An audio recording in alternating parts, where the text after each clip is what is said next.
сакам да зборувам за споредувањето со другите. Зошто го правиме тоа? Какви наши потреби задоволуваме? Затоа што мислам дека многу е важно за да научиме да не се споредуваме со другите или да престанеме да се споредуваме со другите, најпрвен да сватиме зошто воопшто го правиме тоа. Дали тоа што се споредуваме со некој не мотивира, не предизвикува да бидеме подобри или пак не прави да се чувствуваме помалку вредни или помалку способни. Сето момент додека не научиме да не се споредуваме со другите, ама искрено од срце, од дното на својата душа, и додека тоа не е наш начин на живот. Се додека во текот на денот во мноштвото на мисли ни пролете и некоја мисла во која што ќе се споредиме со некој кој е подобар или полош од нас, како и да го гледаме тоа, имаме се уште можност да откриеме зошто воопшто имаме потреба да се споредуваме со другите, откако ќе освестиме дека можеби ни треба за мотивација. Кога ќе научиме мотивацијата да ја наоѓаме во себе си, ќе ни овозможи да не се споредуваме веќе со никој, а доколку ни е потребно за да се критикуваме, обезвреднуваме и држиме во место, тогаш навистина не ни е потребно. Споредувањето со другите е сосем човечки, сосем природно, и една од работите кога почнуваме да работиме на себе е тоа што се обидуваме до максимум да ги применуваме работите кои што ќе ги чуеме. И ако тоа не ни успее, може да се почувствуваме лошо. И токму заради тоа не треба толку слепо да се држиме за тоа што сме го чуле, односно многу е поважно и еден мал степен од тоа да можеме да примениме, меѓутоа да се чувствуваме добро, откако да се форсираме себе си и да се обвинуваме постојано, ете пак ти правиш нешто лошо, пак не правиш добро, пак се споредуваш со некој и така натаму. Споредувањето со другите луѓе, мислам дека не е толку страшно како споредување, туку како емоцијата која што ни ја предизвикува. Значи, ако се споредуваме со некој и при тоа се чувствуваме радосни за тоа што тој некој е според нашето уверување подобар, поуспешен и се споредуваме за да предизвика и кај нас нешто, да стигнеме до она што тој нели стигнал според нашето мислење, можеби да го чуеме како го направил тоа, да побараме совет, да примениме некои негови начини и методи, тогаш е во ред. Меѓутоа, доколку се споредуваме себе си за да на тој начин се критикуваме, обезвреднуваме, се чувствуваме неспособни, доколку тоа не држи во место и не враќа назад, вистинското прашање кое што треба да го поставиме е зошто си го правиме себе си тоа.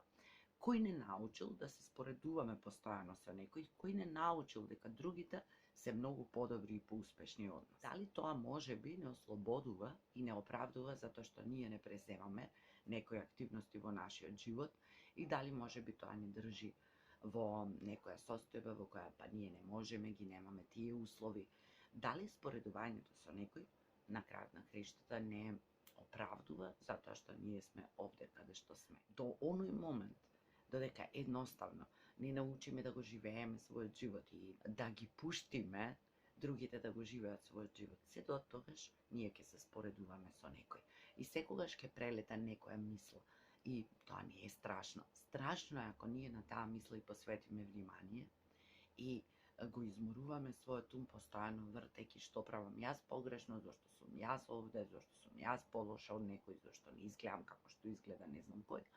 Затоа што на тој начин влегуваме во една состојба во која што и не се гледаме себе си реално, бидејќи на крајот на криштата ние не знаеме за таа личност, гледаме тоа што ќе ни го покаже, слушаме тоа што ќе ни го каже и немаме секогаш реална и адекватна перцепција за нејзиниот живот, за да можеме да се споредиме. Сите ние сме посебно добри, талантирани, надарени, успешни во некои сфери во животот, а има сфери во кои што едноставно не интересираат, не знаеме и како и да е. Меѓутоа, на крајот на криштата тоа се наши избори.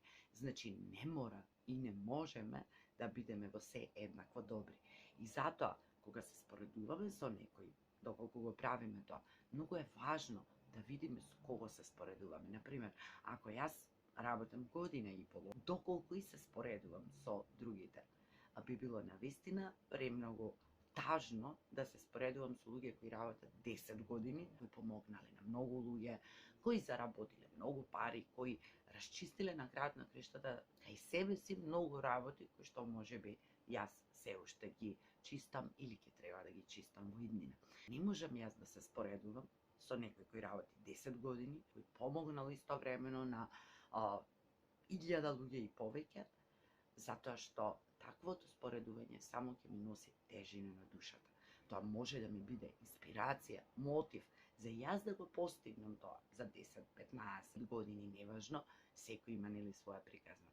Меѓутоа, за да се споредувам и да се чувствувам себе си неспособна, невредна и да се чувствувам воопшто лошо, тогаш на вистина треба да се запрашам зошто се споредувам, со кого се споредувам и дали воопшто споредувањето со другите луѓе за нешто ми служи, дали ме мотивира, дали ме инспирира.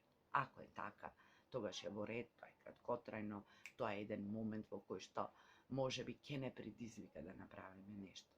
Ако се споредувам, иако мојата споредба има некоја негативна конотација, меѓутоа ако сум свесна за тоа и работам на тоа да се промени, во ред, човечки е, ништо страшно нема. Меѓутоа, ако споредувањето со другите ми создава големи кочници во животот, тоа воопшто не значи дека јас сум лоша, неспособна или невредна личност. Тоа само значи дека треба да работам и понатаму на себе си и да го променам. Не затоа што сум го прочитала во книга, не затоа што некој ми го кажал, туку затоа што мене ме кочи да го правам тоа што сакам и да бидам најдобра во оние услови и можности кои што моментално ги имам, а не најдобра споредено со другите. Ви благодарам на вниманието, ви благодарам за одделеното време да го одгледате ова видео. Коментирајте, споделете го, следете ме на мојата Facebook страница Ти можеш и до некој следно видео ви посакувам се најубаво и се гледаме наскоро со некоја нова тема. Имајте убав ден.